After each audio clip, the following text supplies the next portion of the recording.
Michigan basketball become the national champions. Annual Take Back the Night rally. Military operations in Iran. And an ongoing investigation about Michigan researcher. All that and more on this week's episode of Newsfeed.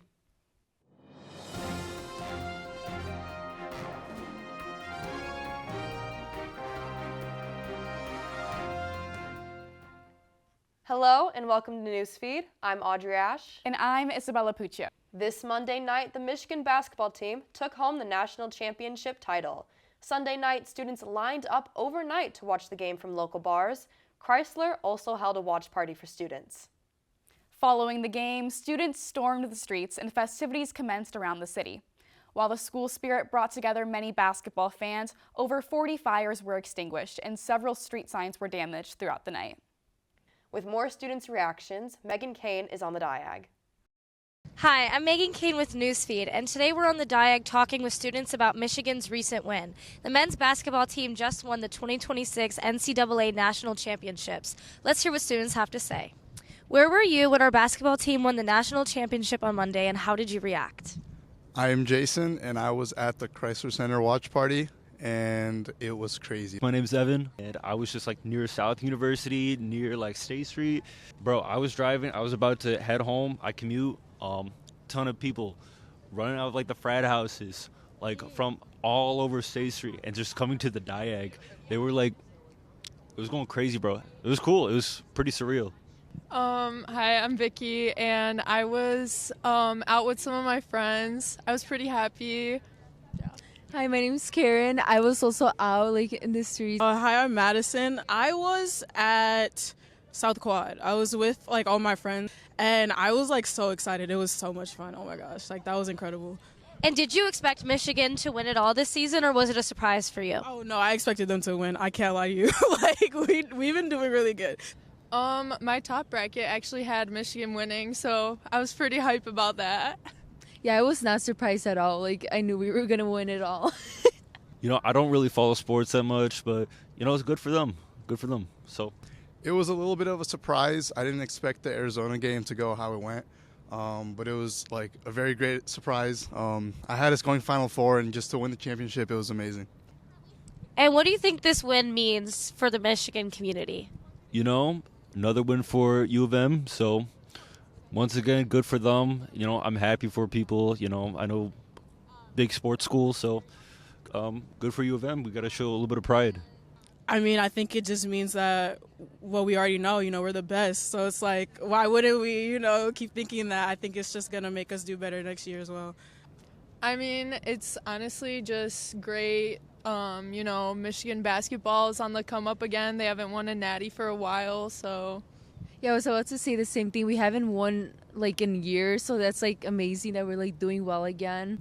I think it means a lot, especially the people that were here for the football championship natty as well. It's great to see that we're a good sports program. I'm Megan Kane with Newsfeed. Thanks for watching. Moving on, we're seeing a major shift tonight in the Iran standoff with President Trump and the Iranian regime, agreeing to a 2-week ceasefire to open the Strait of Hormuz. Carson Downer has the full story from Spain. The deadline has now passed, and the world is watching what comes next.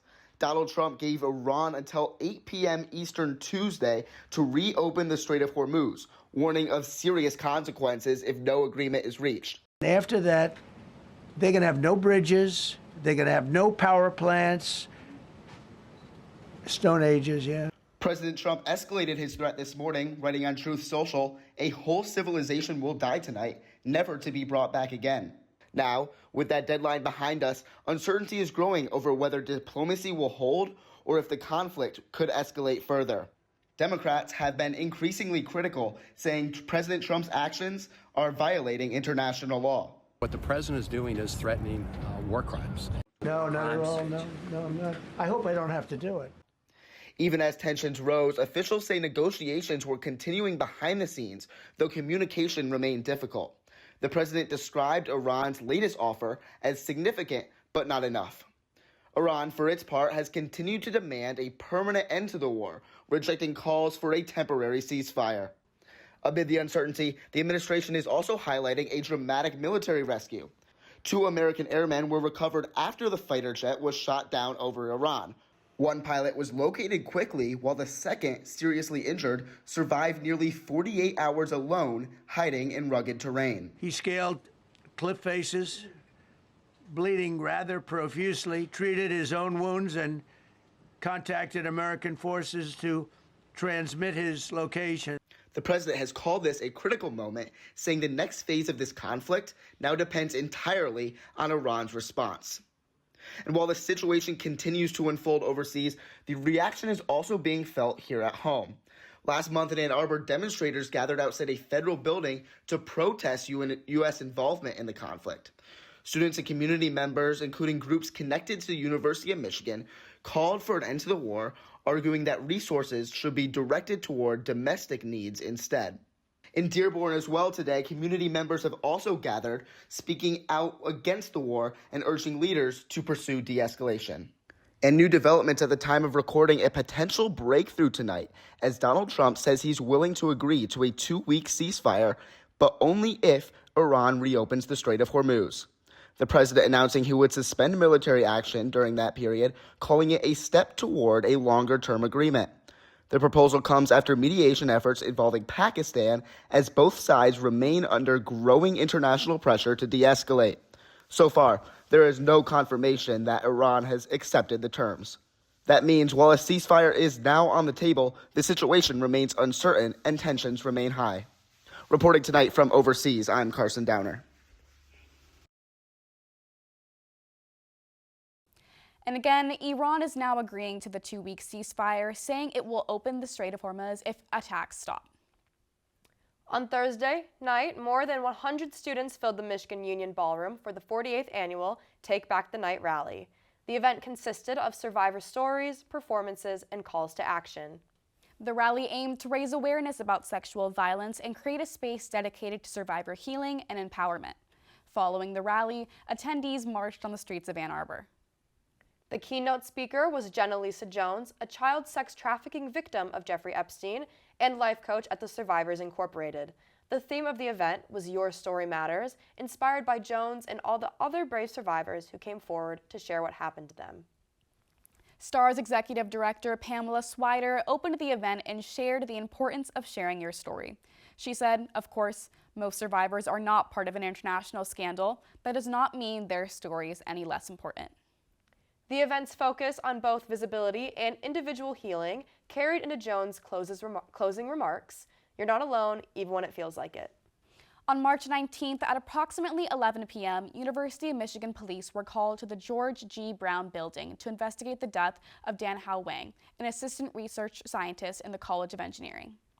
A spokesperson for China's Ministry of Foreign Affairs claimed directly prior to the incident, Wang was subjected to hostile questioning by law enforcement. DPSS Deputy Chief of Police wrote Wang's death is being investigated as a possible act of self-harm. At the time of filming, this case is currently under active police investigation, and there is no further information to share surrounding Wang's death. Dean Karen Thole, the engineering dean, sent out an email stating that Dr. Wang was a promising and brilliant young mind. He then went on to caution community members, urging them to refrain from speculation and spreading false information. On March 10th, 2 blue buses collided at the intersection of Fuller Street and Maiden Lane. One of the buses sustained windshield damage after rear-ending another bus. No injuries were reported, but many students were propelled forward. Michael Denemy, University of Logistics, Transportation, Parking Transit Manager, wrote that there have been very few accidents involving actual vehicle collisions, going on to also mention the majority of these accidents are very minor. Following the collision, passengers of the 2 buses were dropped off in a nearby parking lot, where they boarded a different bus and were safely taken to their desired destinations. That's all for this week's episode. Thank you for tuning in. Follow Wolf TV UMich on Instagram for more. And as always, Go Blue!